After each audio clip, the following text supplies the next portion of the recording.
नमस्कार, मैं प्रकाश मेहरा। तो आज आपके लिए लेकर आए हैं न्यूज फॉर इंडिया के नए चैनल के साथ नई उम्मीद, नए अंदाज में हर देश विदेश की हर एक खबर से रूबरू करवाने आ रहे हैं। राजनीति से लेकर अपराध तक की सारी खबरें हम आप तक पहुंचाएंगे। आप हमारे चैनल को लाइक, शेयर और सब्सक्राइब करना ना भूलें। इसी के साथ नमस्कार। हर हर महादेव, जय भारत माता। आप कह रहे हैं कि मणिपुर पे 2 बार यहाँ पे हमारे गृह मंत्री अमित शाह जी वहाँ पे गए और वहाँ पे शांति का माहौल बनाने के लिए उन्होंने प्रयास किया, लेकिन कहीं ना कहीं देखा जाए तो आज बीजेपी सरकार की डबल इंजन सरकार मणिपुर के हिंसा पे ज़मीनी स्तर पर देखा जाए तो फेल नज़र आ रही है। कांग्रेस के नेता राहुल गांधी जी मणिपुर पहुँचे और उन्होंने नफ़रत के बाज़ार में मोहब्बत की दुकान खोला और उन दुखी लोगों का आंसू पोंछा और उनके साथ बैठे और उनके दुखों को जानने की कोशिश किया। तो आपने देखा कि बिष्णुपुर में उनको भी रोक लिया गया, आगे नहीं जाने दिया गया। और एक तरफ तो संबित पात्रा प्रवक्ता हैं बीजेपी के, और मैं राहुल प्रियंका गांधी सेना उत्तर प्रदेश सचिव और प्रवक्ता होने के कारण मैं संबित पात्रा जी को ये बताना चाहता हूँ कि अगर आपको हिदायत देना है तो आप अपने प्रधानमंत्री मोदी जी, वो भी हमारे भी प्रधानमंत्री है, उनको देने की आपको आवश्यकता है। 2 महीना हो गया है। प्रधानमंत्री मोदी आज मंच साझा करते हैं तो मंच पे क्या बोलते हैं कि हमको बूथ मजबूत करने हैं। वोट के लिए बूथ मजबूत करने की तो आपको चिंता हो रही है, लेकिन हमारे जो भाई बहनों के साथ नरसंहार हो रहा है और जो हमारे भारतीय संपत्ति का नुकसान पहुंचाया जा रहा है डबल इंजन सरकार के द्वारा, मणिपुर में आज 2 महीने से हिंसा हो रही है। संबित पात्रा जी, अभी तो आप यही बोल रहे थे कि अमित शाह गए, वहाँ शांति का माहौल हो रहा है, हर एक चीज़ हो रहा है, तो फिर आप घबरा क्यों रहे हैं?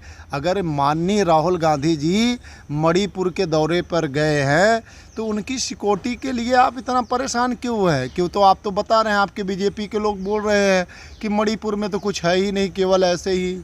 लेकिन कुलदीप भाई, आप बात कहे कि मोदी जी ने कुछ नहीं किया, लेकिन वहाँ का जो सामने आ रहा है कि ईसाई और हिंदू 2 समुदायों को झगड़ा लेकर के जो डोमिनेट है, जो पहाड़ी क्षेत्र है, जो प्लेन क्षेत्र है, उसमें संविधान में कुछ चेंज किया गया है। जो कांग्रेस ने पहले करा था कि ऊपर का नीचे नहीं आएगा और नीचे का ऊपर नहीं जाएगा। अब वहाँ के जो मुख्यमंत्री मौजूदा हैं, उन्होंने कहा कि अब कहीं भी कोई भी रह सकता है। विवाद वो सामने आता, तो राजनीति और लोगों को क्यों नहीं समझ में आता कि हम क्यों आपस में लड़ाएं?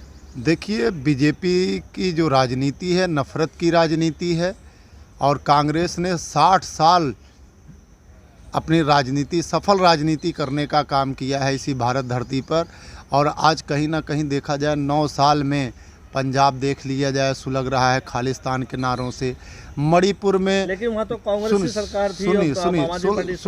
सुन लीजिए, और आप मणिपुर आज देख लीजिए, और अन्य राज्यों में भी दंगा फसाद हो रहा है। अभी हम उत्तर प्रदेश में चले जाते हैं, देखते हैं दिन दहाड़े शाम को 5 बजे चंद्रशेखर आज़ाद के ऊपर सरेआम गोलियों की बौछार करना, और कोर्ट के अंदर शूटर पहुंच रहे हैं, गोलियां चला रहे हैं। तो कहीं ना कहीं बीजेपी सरकार नाकामयाब हो गई है और ये जंगल राज है बीजेपी सरकार में। और हमारे देश के प्रधानमंत्री और स्वयं जो डबल इंजन की सरकार मणिपुर में है, उनको इस्तीफा दे देना चाहिए और वहाँ पे राष्ट्रपति शासन लगना चाहिए। और आपको बता दें कि बीजेपी वाले ये बार बार दिखा रहे हैं कि मणिपुर में कुछ नहीं, मामला थोड़ा हल्का है, लेकिन कहीं ना कहीं देखा जाए तो बहुत गंभीर समस्या है। और इसे सरकार को तुरंत तगड़े एक्शन लेकर इस दोनों समुदाय के महताई और कुकई समाज में जो आपस में विवाद हो रहे हैं, इनको आमने सामने बैठाकर इनके मुद्दों को समझकर और के अंदर शांति लानी चाहिए। तो भाई, देखा गया जहाँ जैसे जैसे चुनाव आते हैं, कहीं ना कहीं राजनीति या राज्यों में दंगे होते हैं, इसको लेकर क्या हो, क्योंकि पार्टियां सभी हैं और सभी लोगों चुनाव के आसपास ही ये घटनाएं होती हैं। चाहे ममता बनर्जी बात करें, चुनाव हुआ, अलग अलग गठन जो सामने वो है विपक्ष बैठक कर रहा है 2024 को लेकर के, तो मोदी सरनेम को हटाने की कोशिश में सारे विपक्ष है, तो कहीं ये जो आप कहते हो कि कांग्रेस सबका साथ सबका विकास करती है, तो ये क्यों ऐसा? क्योंकि कांग्रेस काफ़ी लंबे समय से मणिपुर में थी, तो अब क्यों? देखिए, ये चुनाव की मुद्दा नहीं है।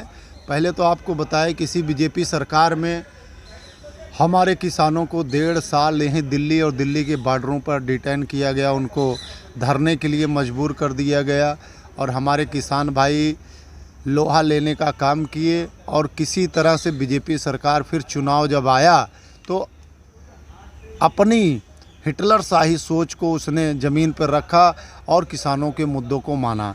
और आज कहीं ना कहीं अगर महतैया और कुकैया समाज की जो मणिपुर में हिंसा हो रहा है, तो कहीं ना कहीं हम देखते हैं तो हमें ऐसा लगता है कि जो उद्योगपति हैं अपनी इंडस्ट्रियां और फैक्ट्रियां बनाने के लिए, उन आदिवासी लोग जो पहाड़ों पे रहते हैं वहाँ पे फैक्ट्रियों के लिए ज़मीनों पे इनकी गिद्ध जैसी निगाहें पड़ गई है।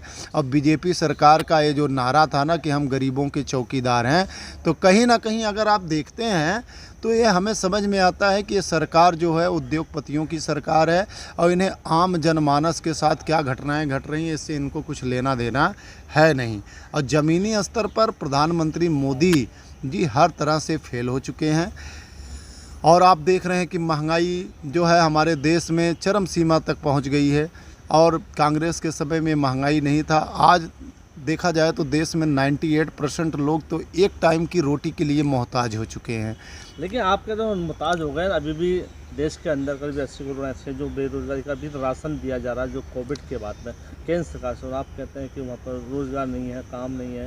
कितने काम ऐसे के हैं, अगर विपक्ष लगातार कहीं जो पुराने मुगल राज की बात करें, जो आज भी उनको नाम हटाया जा रहा है, तब भी आपत्ति होती है। अभी क्या पत्रकार महोदय, अभी आपने बहुत बढ़िया प्रश्न किया कि आज हमारी बीजेपी सरकार ने 5 किलो राशन, ठीक है, 9 साल बेमिसाल मित्र हुए मालामाल, 5 साल बेमिसाल मित्र हुए मालामाल, बैंकों को लगा सबसे ज़्यादा चूना, बैंकों को लगा सबसे ज़्यादा चूना और किसान को उठाकर जेल में डाला, किसान को उठाकर जेल में डाला और मित्रों को विदेश में डाला,